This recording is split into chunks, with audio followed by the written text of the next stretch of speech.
Hi again, I'm Gwen Polakowski, and this is Getting Comfortable Using LinkedIn. Thanks so much for joining me. When you join LinkedIn, just like all other social media, you won't have any contacts at the beginning, so you'll need to add some. You can do this by allowing LinkedIn to add people who are in your existing email list. That's fine, but be careful, because you want to make sure that the people who are in your present are also the same people who will be comfortable with you in your future. And you have plans for what you want to do in your future. So choose carefully among who you want to invite to be your contact on LinkedIn. Now, having said that, I think you should also look at some companies where you'd like to work in the future.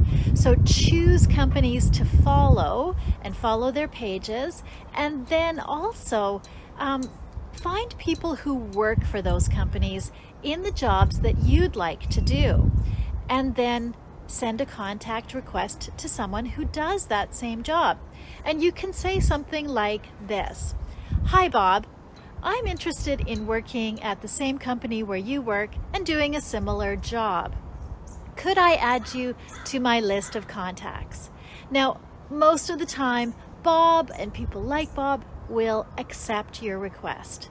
And by following what's in Bob's feed, which will turn up in yours, you will find out interesting things about what Bob's job is like and what it's like to work at Bob's company. So that's a quick suggestion for helping you to move forward on building up your list of contacts on LinkedIn. Join me for the next episode, where I'll talk about how to add more content to your feed really quickly. I'm Gwen Polakowski, and this has been Getting Comfortable Using LinkedIn.